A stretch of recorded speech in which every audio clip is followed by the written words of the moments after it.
شوہر لہجے میں کہتے ہیں نرمی سے امتسال خان کے ماتھے کو جوتوں سے گلے سے لگایا تھا۔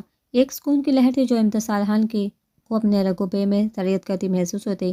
شاکہ ہمارے ساتھ میں شادی ہو چکی ہے، مجھے یقین نہیں آ رہا، ایسا لگ رہا ہے جیسے میں بہت خوبصورت خواب دیکھ رہی ہوں، لیکن اگر یہ خواب نہیں حقیقت ہے تو میرے لیے اس حقیقت سے خوبصورت اس دنیا میں کچھ بھی نہیں، اور اگر یہ خواب ہی ہے تو میں کبھی بھی آنکھیں نہیں کھولنا چاہوں گی۔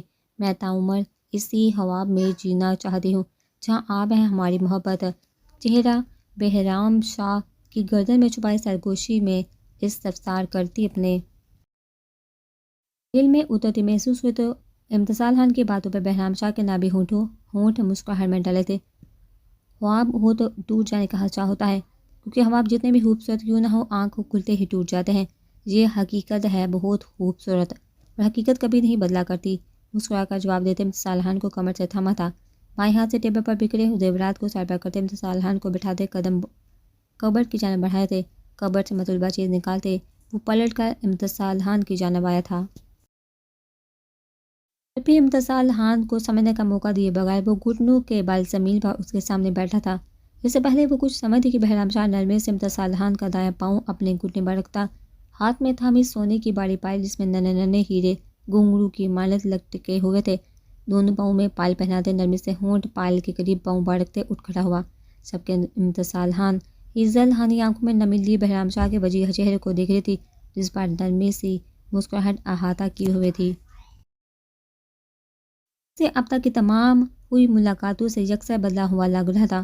وہ جنون جو امتسال کو بہرام شاہ کے لہجے میں محسوس ہوتا تھا وہ کہیں بھی نہیں تھا۔ اب بہرام شاہ کے لہجے لمس میں صرف اور صرف نرمی محبت تھی۔ ایسے مت دیکھو، مسز بندہ بشر ہوں، بہک سکتا ہوں۔ کمر میں ہاتھ لپیٹ کر جھٹکے سے اپنے روبرو کھڑا کرتے مسکرا کر کہا تو امتسال خان نے چم کر سر جھکایا تھا۔ آپ بدلے بدلے لگ رہے ہیں، کچھ توقف کے بعد کہا تو بہرام شاہ نے گہرا سانس بھرتے ماتھا امتسال خان کے ماتھے سے ٹکرایا تھا۔ یہ ڈر تھا، آپ کو کھو دینے کا ڈر، وہی ڈر مجھے آپ کے سامنے آنے پر شدت پسند اور جنونی بنا دیتا تھا، لیکن اب جب آپ میری ہو چکی ہیں تو ایک سکون ہے جو مجھے اپنی رگ و رگ میں اترتا محسوس ہو رہا ہے۔ لیکن اب اس کا یہ مطلب بھی نہیں کہ میرا جنون اور شدت ختم ہو گئی ہے، لیکن اب ان کا سامنا آپ کو صرف میری قربت میں کرنا پڑے گا مسز، جیسے کہ ابھی گمبھیر لہجے میں کہتے امتسال خان کا وجود۔ امتسال خان کا چہرہ دونوں ہاتھوں میں تھاما تھا، نظر امتسال خان کی آنکھوں میں گاڑی شدت سے امتسال خان کے ہونٹوں پر جھکا تھا، جس پر امتسال خان نے تڑپ کر بہرام شاہ کا کرتا مٹھیوں میں بھینچا تھا۔ امتسال خان کی سانسوں کی مہک کو اپنی روح میں اترتے بہرام شاہ پیچھے ہوا تھا، باہوں میں بڑھتے قدم بیٹھ کی جانب بڑھائے تھے، نرمی سے بڑھ پر لٹا کر بہرام شاہ نے سب روشنیوں کو بجھایا تھا۔ وہ جو آنکھیں باندھ کی گہرے سانس لیتی اپنی اتھل پتھل ہوتی سانسوں کو ہموار کر رہی تھی، اس پر سایہ محسوس کرتے آنکھیں واقعی تھی عزت خانی آنکھیں سیاہ چمکتی آنکھوں سے ٹکرائی تھی، عزت خانی آنکھوں میں شرم و جھجک تھی، جبکہ سیاہ چمکتی خمار آلودہ آنکھوں میں جذبات کا ٹھانٹے مارتا سمندر تھا۔ بہرام شاہ نے انگلیوں کے پوروں سے امتسال خان کے چہرے کے نقوش کو چھوتے اپنے ہونٹ گردن پر رکھے تھے۔ اپنے کندھوں پر امتسال خان کے ہاتھوں کا دباؤ محسوس کرتے بہرام شاہ نے ہاتھ بڑھا کر سائڈ ٹیبل پر جلتے واحد لیمپ کو بھی بجھا دیا تھا۔ امتسال خان کے نرم و نازک وجود کو بہرام شاہ نے شدت سے خود میں بھیجا تھا۔ اپنے وجود پر رینگتے بہرام شاہ کے ہاتھوں کے لمس اور کانوں میں ہوتی بہرام شاہ کی محبت بڑی سرگوشیاں سنتے امتسال خان کا دھڑکنیں پھر بری طرح منتشر ہوئی تھی۔ خود کو بہرام شاہ کے سپرد کرتی سر بہرام شاہ کے کندھے سے ٹکا کر سکون سے آنکھیں موندی تھی۔ شادی کا ہنگامہ ختم ہو چکا تھا، سب مہمان واپس سے آ چکے تھے، شاہ اور خان حویلی کے لوگ بھی اپنی روٹین پر واپس آ چکے تھے، جبکہ حوریہ کے لیے وقت تو ابھی تک وہی ٹھہرا ہوا تھا جہاں احسان اسے چھوڑ کر گیا تھا۔ وہ ہمیشہ ایسے اسے چھوڑ جاتا تھا اور حوریہ کو لگتا تھا کہ اسے چھوڑ کر ہی نہیں جاتا، وہ جا کر اسے بھول بھی جاتا ہے، اس حد تک بھول جاتا ہے کہ حال احوال پوچھنا تو دور کی بات بتانا بھی گوارا نہیں کرتا۔ وہ بیٹھ کے کنارے سے ٹیک لگائے زمین پر بیٹھی، دونوں بازو کو گھٹنوں کے گرد لپیٹے چہرہ چھپائے ہوئے تھی۔ کمرے میں پھیلتی سورج کی روشنی کو محسوس کرتے حوریہ شاہ نے اپنی سرخ متورم آنکھوں کو بامشکل وا کیا تھا۔ ساری رات روتے بے چینی سے کمرے میں چکر کاٹے وہ اسی جگہ بیٹھ کر سو چکی تھی جہاں احسان کے جانے پر وہ بلک بلک کر روتے ہوئے بیٹھی تھی۔ گھٹنوں سے ہاتھ ہٹائے تو جسم میں پیدا ہوتی حرکت کے ساتھ درد کی لہریں بھی جسم میں سرت کی، جس پر حوریہ شاہ نے سختی سے ہونٹ بھینچے تھے، نظریں اپنے قدموں سے سرکتی بائیں جانب موجود دروازے کی جانب اٹھی تھی تو اس رات کے سبھی مناظر حوریہ شاہ کی آنکھوں کے پردے کے سامنے لہرائے تھے۔ انسان اسے بازو سے تھامے کمرے میں داخل ہوا تھا۔ جھٹکے سے حوریہ شاہ کو کمرے کے بیچوں بیچ دھکا دیتے داڑ سے دروازہ بند کیا تھا، جبکہ احسان کی ہون جلکا تھی آنکھیں اور اپنی جانب بڑھتے قدم دیکھ حوریہ شاہ کا دل پتے کی مانند لرز اٹھا تھا۔ تو وہ سب سچ تھا حوریہ، وہ سب سچ تھا، وہ جو مجھے ہمیشہ تمہاری آنکھوں میں نظر آیا وہ سب سچ تھا۔ حوریہ کو بازو سے دبوچے وہ حلق کے بل چلایا تھا، اور وہ احسان کی اپنی گرفت اور اس قدر شدید رد عمل پر تھر تھر کامتی کچھ کہنے کے لیے لب وا کرتی تو الفاظ گلے میں ہی دم توڑ جاتے۔ کارڈ کا الو سب نظر انداز کرتا رہا، خود کو یہ کہہ کر تسلی دیتا رہا کہ شاید وہ خوف میرے لیے ہو، وہ ڈر مجھے کھو دینے کا ہو، یا شاید اس دشمنی کی وجہ سے وسوسے ہوں جو تمہیں چین نہیں لینے دیتے۔ لیکن نہیں، میں غلط ثابت ہوا۔ آئس شیرحان غلط تھا، اس کی سوچ، اس کی محبت سب غلط۔ دبے دبے لہجے میں گرا کر کہتے وہ حوریہ کی روح لرزا گیا تھا۔ تبھی احسان کے آخری الفاظوں پر حوریہ نے تڑپ کا اپنا ہاتھ اس کے ہونٹوں پر جمایا تھا۔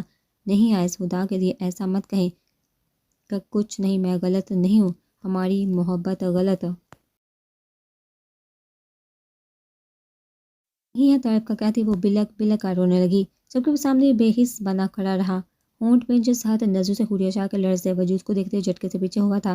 حوریہ شاہ نے تڑپ کر احسان کو دیکھا تھا، جس کی چاکلیٹ براؤن آنکھیں خون جھلکا رہی تھی، ماتھے اور بازو کی رگیں تان کا واضح ہو رہی تھی، سیاہ گھنے بال بے ترتیبی سے ماتھے پر بکھرے ہوئے تھے، پٹھانی نقوش والا سفید چہرہ اس حد تک سرخ ہو رہا تھا کہ حوریہ کو گمان ہوا کہ اس سے جیسے خون جھلک پڑے گا۔ اور جو چیز اسے آج زندگی میں پہلی بار احسان کی موجودگی میں محسوس ہوئی تھی وہ تھا خوف۔ احسان کا یہ روپ دیکھتے دھڑکنیں رکتی محسوس ہوئی تھی۔ لیکن ہمارا رشتہ غلط ہے، جس کی بنیاد ہی جھوٹ پر ہوئی ہو وہ صحیح کیسے ہو سکتا ہے؟ سپاٹ لہجے میں کہتے وہ جھٹکے سے موڑا تھا کہ احسان کو دروازے کی جانب بڑھتے دیکھ وہ تڑپ کر اس کے سامنے آئی تھی، نفی میں سر ہلاتی اسے روکنا چاہا تھا۔ ایک بار سن لیا احسان، بلاج آنسو سے بھیگا چہرہ، آواز میں گلی نمی تڑپ لی، ابھی وہ کچھ کہتی کہ بلا شاہ کے نہ بڑھا احسان اب غصہ پھر سے اودایا تھا، تبھی حوریہ شاہ کو کمر سے دبوچتے دیوار سے لگایا تھا۔ مت لینا اس گھٹیا شخص کا حوریہ شاہ، ورنہ تمہاری زبان گدی سے کھینچ لوں گا، اور جس دشمنی کو جمعہ 8 دن نہیں ہوئے ختم ہوئے، وہ قیامت تک کے لیے پھر سے شروع ہو جائے گی۔ اس گھٹیا شخص کے تو ٹکڑے ٹکڑے کر کے کتوں کے آگے ڈال دوں گا، مگر میری پیٹھ پر وار کرنے، مجھے دھوکہ میں رکھنے کی وجہ سے تمہیں بھی زندہ نہیں چھوڑوں گا۔ زخمی شیر کی مانند داڑتے وہ حوریہ کو جھٹکے سے سر پر دھکا دے چکا تھا۔ غصہ تھا کہ کسی سے کام نہیں ہو رہا تھا، دل کر رہا تھا کہ ساری دنیا کو تہس نہس کر دے، دیوار پر اتنی شدت سے مکے مارے کہ ہاتھ لمحے میں لہو لہان ہوا تھا۔ انسان کو اس طرح دیکھ حوریہ شاہ نے ہونٹوں پر ہاتھ جمائے بمشکل اپنی چیخوں کا گلا گھونٹا تھا کہ تبھی وہ جھٹکے سے پلٹ کر بیٹھ کے کنارے بیٹھی حوریہ شاہ کے قریب آیا تھا، اپنا پاؤں پیر پر رکھتے دائیں کندھے سے حوریہ کو دبوچتے چہرہ اپنے چہرے کے قریب کیا تھا، جبکہ احسان یہ سلوک کو دیکھتے وہ اپنی سانسیں تک روک چکی تھی۔ میں بہت نامکمل سا انسان تھا حوریہ شاہ، زندگی کے بہت کم عرصے تک ماں اور باپ کی محبت دیکھنا نصیب ہوئی تھی، اور تب تو شاید اس محبت کی نہ سمجھ تھی اور نہ قدر، اور جب تک سمجھ آنا شروع ہوئی پھر باپ چھن گیا، اور ماں رشتوں سے لڑتے لڑتے مجھ سے لاپرواہ کہ مکمل محبتیں مجھے کبھی نہیں ملی۔ بہت ترسا ہوں میں، تم دور تھی لیکن میرے نام سے منسوب تھی، یہی چیز کافی تھی میرے لیے کہ کوئی ہے ایک وجود جو میرا ہے، صرف اور صرف میرا، جس کی محبت صرف میرے لیے ہوگی، جس کے ہر احساس پر صرف احسان کا حق ہوگا۔ اس لیے تمہاری نفرت اور غصے کو بھی اپنا حق سمجھ کر وصولا تھا تمہارے لیے، پھر بھی میں اپنے سلوک کے خلاف کیا۔ تمہاری آنکھیں جو چیخ چیخ کر کہتی تھی تو میں نے خود کو سمجھا لیا تھا کہ اگر کہتے کہتے وہ خاموش ہوا تھا، جبکہ حوریہ کو اپنا دل بند ہوتا محسوس ہوا تھا۔ ایک نظر حوریہ شاہ کے چہرے پر ڈالتے مٹھیاں باندھے پیچھے ہوا تھا۔ میں اس دن وہاں سڑک پر بلا شاہ کو دیکھ کر بھی نظر انداز کر گیا تھا، نہ تم پر شک کیا نہ اس پر، لیکن تم سے ہر بار کہا کہ جو بھی بتانا چاہتی ہو بتا دو، تم بتا دیتی تو میں سمجھا لیتا خود کو، لیکن جب یہ سب اس طرح سامنے آیا ہے تو میرے لیے بہت مشکل ہے خود کو سمجھانا۔ تمہیں چھوڑ نہیں سکتا کیونکہ میری غیرت کو یہ بات گوارا نہیں، لیکن اب میں مزید نامکمل محبتوں، ادھورا یک طرفہ نبھایا جانے والا ساتھ نہیں نبھا سکتا۔ ایک ایک لفظ چبا کر کہتے حوریہ شاہ کے سفید پڑتے چہرے کو دیکھا تھا۔ میرا دامن پاک ہے، میں نے کوئی گناہ نہیں کیا، نہ ہی آپ کو دھوکہ دیا ہے، وہ میرے ماضی کا ایک حصہ ہے، لیکن میرا ماضی نہیں، نہ مجھ میں کوئی کھوٹ ہے نہ میری محبت میں، لیکن پھر بھی آپ فیصلہ کرنے کا پورا اختیار رکھتے ہیں، اب وہی کریں جو کہ آپ کو مناسب لگے۔ سپاٹ لہجے میں کہتی وہ اپنی جگہ سے اٹھی تھی، میں نے ابھی بھی تمہارے کردار پر سوال نہیں اٹھایا۔ اس کردار کا اور پاک دامنی کا میں خود گواہ ہوں، لیکن تم وہ سمجھو گی ہی نہیں حوریہ شاہ جو میں کہنا چاہتا ہوں۔ کچھ گھنٹے پہلے یہ دل تمہارے لیے بے قرار تھا، تمہیں دیکھ کر شور کر رہا تھا، مگر اب دیکھو جہاں اس سینے میں سکوت چاگ ہے، مجھے جو کچھ دیر پہلے تمہاری چاہ تھی اب۔ حوریہ شاہ کا ہاتھ اپنے سینے پر رکھتے ہونٹوں پر زخمی مسکراہٹ سجائے کہا تو حوریہ شاہ نے پلٹ کر سپاٹ نظر سے آئسان کے سینے پر ڈرے اپنے ہاتھ کو دیکھا تھا، اور پھر وہ ہاتھ ہٹاتا قدم پیچھے کی جانب لیتا جھٹکے سے پلٹ کر وہاں سے نکلتا چلا گیا تھا۔ اپنے ہاتھ پر لگے آئسان کے خون کو دیکھتے چند قدم آگے بڑھی تھی، زمین پر گر اپنے دوپٹے کو دیکھتے وہ وہیں بیڈ کے کنارے سے ٹیک لگا کر بیٹھتی چلی گئی تھی، اور چہرہ آنسو سے متواتر بکتا جا رہا تھا۔ کمرے کی خاموش فضا میں دبی دبی سے سیڑھیوں کی آواز گونجنے لگی تھی۔ دروازے پر ہوتی دستک پر حوریہ شاہ ہوش میں آئی تھی۔ دستک تیز سے تر ہوتی جا رہی تھی، جس پر وہ تیزی سے دروازے کی جانب بڑھی تھی۔ چھوٹی بیگم، وہ سردارنی بی بی کی طبیعت بہت زیادہ خراب ہے، اب جلدی چلیے۔ دروازہ کھلتے ہی ملازمہ نے ایک ہی سانس میں بتایا تو عقیدت کی طبیعت کا سنتے حوریہ جلدی سے کمرے سے نکلتی عقیدت کے کمرے کی جانب بڑھی تھی۔ اب اس وقت عقیدت کے کمرے میں موجود تھے۔ جو خبر انہیں ڈاکٹر نے بتائی تھی اس کے بعد کسی کے بھی پاؤں خوشی کے مارے زمین پر ٹک نہیں رہے تھے۔ کشف بیگم تو نہ جانے کتنی بار عقیدت کا صدقہ دے چکی تھی، حوریہ اور سلویٰ تھوڑی سی دیر میں نہ جانے کتنی بار عقیدت کی نظر اتار چکی تھی۔ مجھے یقین نہیں آ رہا کہ میں حاملہ بننے والی ہوں، عقیدت کو زور سے گلے سے لگاتے حوریہ شاہ نے خوشی سے چہکتے ہوئے کہا تو عقیدت کے ہونٹوں پر مسکراہٹ رنگی۔ بیڈ کے درمیان میں عقیدت کراؤن سے ٹیک لگا کر بیٹھی ہوئی تھی، جبکہ اس کے دائیں بائیں سلویٰ اور حوریہ اور سامنے صوفے پر کشف بیگم بیٹھی ہوئی تھی۔ نہیں چچی بھی، مجھے تو یہ سمجھ نہیں آ رہا کہ بی بی مجھے خالہ کہے گا یا چچی، سلویٰ شاہ نے پرشوق لہجے میں استفسار کیا تو کشف بیگم نے مسکرا کر اپنی بہو کو دیکھا تھا، جس کے اس کار میں آ جانے سے انہوں نے ارمغان خان کے چہرے پر جو خوشی اور اطمینان دیکھا تھا شاید وہ زندگی بھر نہیں دیکھ سکتی تھی۔ جب وہ یہ بات سوچتی ہے کہ اگر مقدس بیگم کی باتوں میں آ کر وہ اپنے بیٹے کو اس رشتے سے انکار کرنے پر منا لیتی تو کیا اس کے بعد کبھی وہ اس قدر خوش ہو پاتا یا کبھی اپنی ماں کو معاف کر پاتا؟ جب وہ جواب نہ کی صورت میں ملتا تو وہ تڑپ جاتی۔ سلویٰ اس کی زندگی میں آئے تھے، نہ جانے وہ کتنی بار کشف بیگم سے کہہ چکا تھا کہ اگر وہ نہ مانتی تو آج سلویٰ اس کی زندگی میں نہ ہوتی۔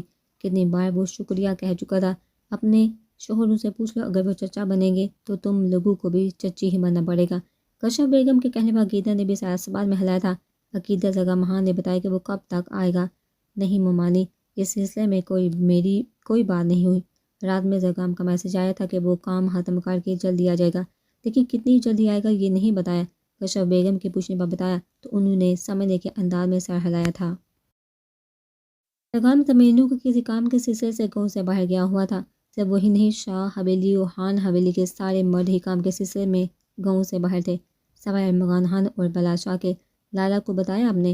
حوریہ کے پوچھنے پر عقیدت کے گالوں پر سرخی پھوٹی تھی، ہونٹوں کا کنارہ دانتوں تلے دباتے سر نفی میں ہلایا تھا، جبکہ صوفے پر بیٹھی کشف بیگم بھی حوریہ کی بات سن چکی تھی۔ ہم چلتے ہیں بیٹا، تم تھوڑا آرام کرو، اور زرگام کو بھی فون کر کے یہ بات بتا دو۔ میں ذرا چھوٹے خان کو فون کر کے بتاؤں کہ اب وہ چھوٹا خان نہیں رہا، کیونکہ ایک ننھا سا